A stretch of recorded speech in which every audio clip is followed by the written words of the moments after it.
நான் நீண்ட நேரம் எடுக்கவில்லை. இப்பொழுது செல்வன் அவர்களை அழைக்கின்றேன். வந்து வரவேற்புரை கூறி இந்த கூட்டத்தை ஆரம்பிக்குமாறு. நன்றி.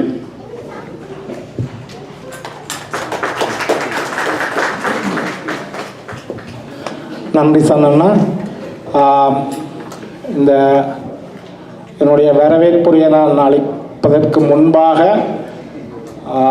இன்றைக்கு இந்த கூட்டத்தில் இருக்க வேண்டிய ஒரு முக்கியமான ஒருவர், அண்ணர் அவரை பற்றி எனக்கு அடிக்கடி ஞாபகப்படுத்தி கொண்டே இருந்தவர் திரு ஜெகன்மோகன். அண்மையில் மறைந்த பொம்மி என்று அழைக்கப்படும் திரு ஜெகன்மோகன் அவர்கள் எங்களோட கொக்குவில் கிராமத்துக்கு எத்தனையோ விதமான பங்களிப்புகளை செய்து மிகவும் அக்கறையோடு செயல்பட்ட ஒருவர். அதுக்காக உழைத்து கொண்டிருக்கும் போதே காலமாக இந்த சோகமான செய்தியை நாங்கள் எல்லாரும் அறிஞ்சினாங்கள். அவருக்காண்டி எல்லாரும் ஒரு நிமிட மௌனாஞ்சலி செலுத்திய பின்பு வரவேற்புடைய தொடர்போம்.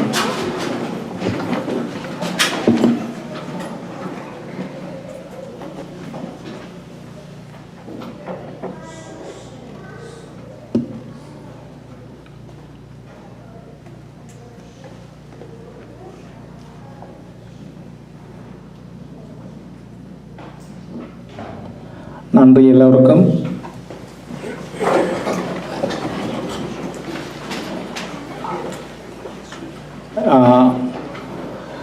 அண்ணர் வாராண்டு நான் இந்த செய்தி கேள்விப்பட்ட உடனே நேசன் உடனே கால் பண்ணினார். நண்பர் நேசன், செல்வன், நாங்கள் போன முறை மாதிரி ஒரு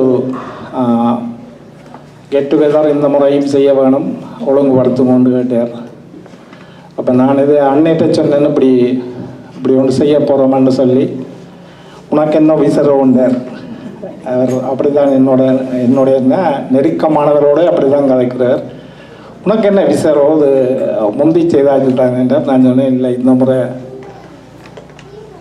ஒரு முக்கியமான இது சங்கரம் பாயார், நீங்களும் பாருங்கள், அப்போ கட்டாயம் செய்ய வேணும். அதுக்கப்புறம் தம்பி பிரகலாதன் எல்லாம் வந்தார். ஏனென்றால் என்னை பொறுத்தவரையில் இன்றைக்கு இது ஒரு முக்கியமான ஒரு நாள்னு தான் நினைக்கிறேன்.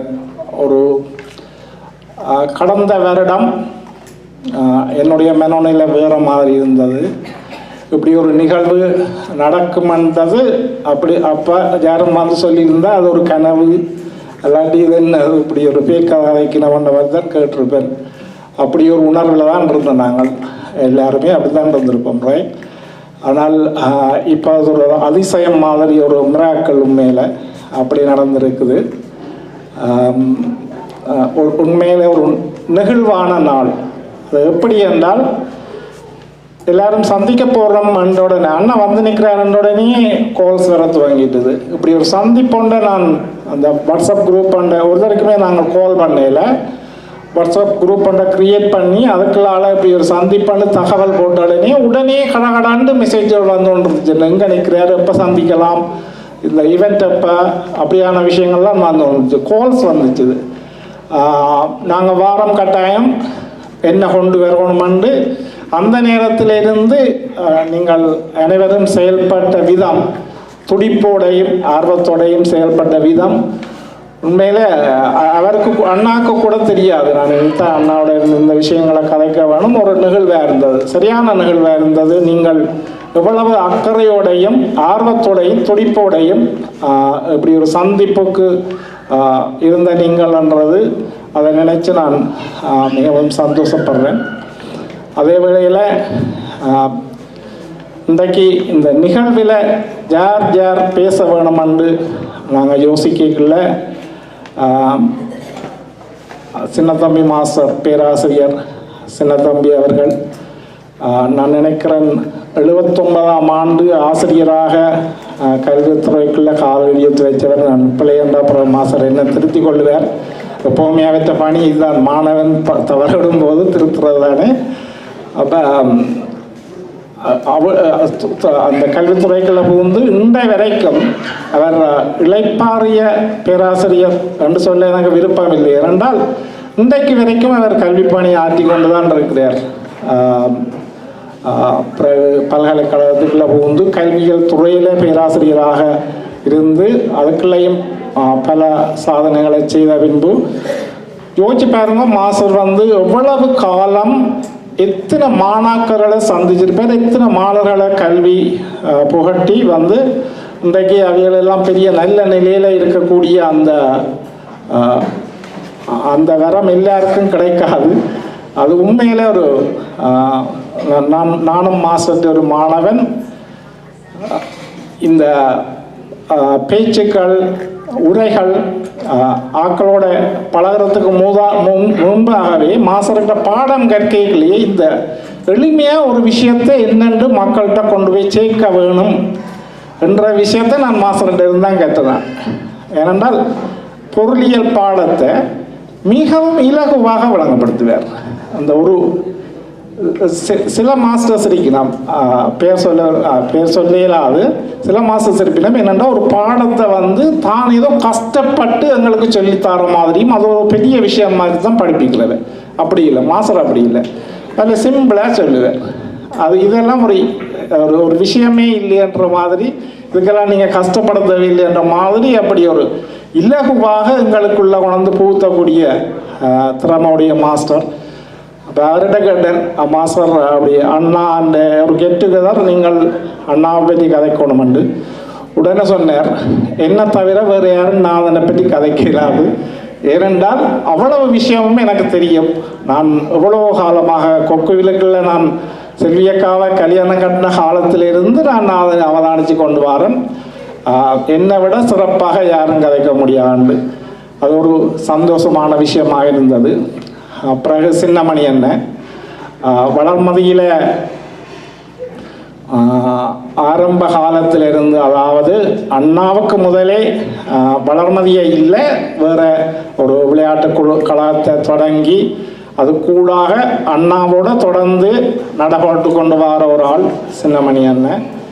எல்லா விதமான விஷயங்களையும் ரெண்டு பேருமே காலங்காலமாக ஆராய்ஞ்சு வந்து கொண்டிருக்கிற ஆக்கள். அந்த வேலை சின்னமணி அண்ணையும் இன்றைக்கு இந்த நிகழ்வில் உரையாற்றுறது ஒரு சரியான பொருத்தமான விஷயம். ஆனால் இதுக்கு யார் தலைமை வகிக்கிறேன்னு யோசித்தேன்.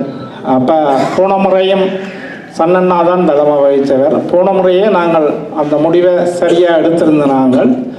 அப்போ இந்த முறையும் நாங்கள் என்னென்றால் அண்ணருடைய ஆருயிர் நண்பன், எங்களோட உறவு, எங்களோட பக்கத்து வீடு என்ற அந்த விஷயங்கள் எல்லாத்தையும் தாண்டின அண்ணாவின் ஆருயிர் நண்பன், வளர்மதியோட மிகவும் நெருக்கமானவர், வளர்மதிக்கு தொடர்ந்து என்னுடைய ஆதரவை வழங்கி கொண்டிருக்கிற ஒரு ஆள் சங்கர் பிரகலாதன். எல்லாரையுமே வந்து நல்லாக அறிஞ்ச ஒரு ஆள் என்ற வகையிலையும் அவரை நாங்கள் தலைமை தாங்கிறதுக்கு பொருத்தமானவர் என்று யோசித்தோம். பிறகு சங்கர்,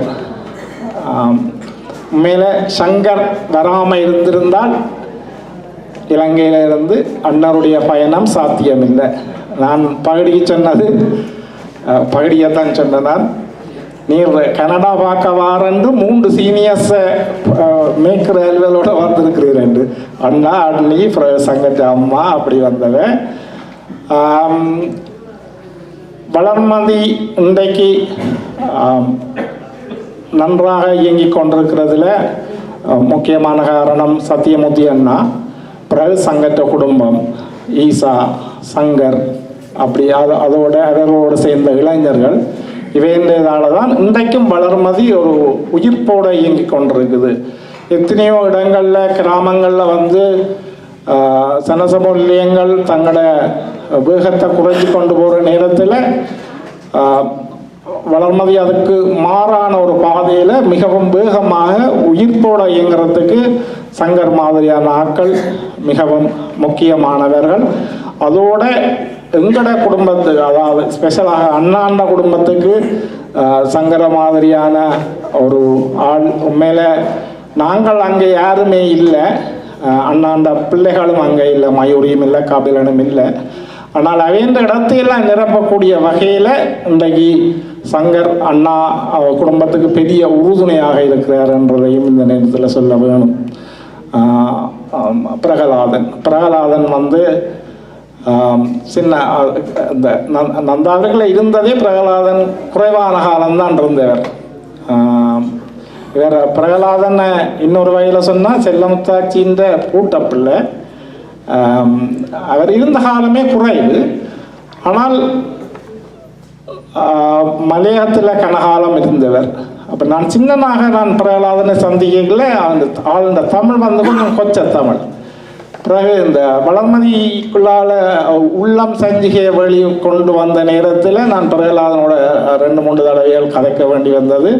அப்போவும் நோம்பலாக கதைக்கும். ஆனால் அந்த உள்ளம் சஞ்சிகைக்காண்டி SLBCயில் போய் ஒரு பேட்டி கொடுமன்னு சொல்லி கேட்டேன் நான். அப்போ அந்த பேட்டியில் பிரகலாதன் கதைச்ச விதம் எனக்கு ஒரு மலைப்பாக இருந்தது. என்னென்றா தமிழ் நான் இப்படி நினைக்கவே இல்லை. இப்படி ஒரு மும்மொழிகள்லையும் நிறைய பரிச்சயம் உள்ள நல்ல சரளமாக கதைக்கக்கூடிய ஆள். அந்த அவருடைய தமிழை கண்டு நான் உண்மையாக சொக்கி போனேன். நல்ல தமிழும் இப்போ இன்றைக்கு நீங்கள் கேட்பீங்கள். அந்த வகையில் பிரகலாதன் எங்களோட உறவினரும் கூட அப்படி ஒரு நெருக்கம். இப்படி எல்லாருமே இருந்த ஒரு இனிய மாலை பொழுது, ஒரு நெகிழ்வான பொழுதில் இன்றைக்கு நீங்கள் எல்லாரும் எத்தனையோ பேர் எத்தனையோ விதமான உதவிகள் உங்களுடைய எல்லாற்ற பங்களிப்போடையும் தான் இந்த சந்திப்பு நடக்குது. அதுக்கு உங்கள் எல்லாருக்கும் நன்றி கூறிக்கொண்டு, இதுக்கு புறம்பாக ஒரு நன்றி பின்னால் தேவையில்லை. நான் சன்னண்ணாவிடம் ஒலி வாங்கிய கையளிக்கின்றேன். நன்றி.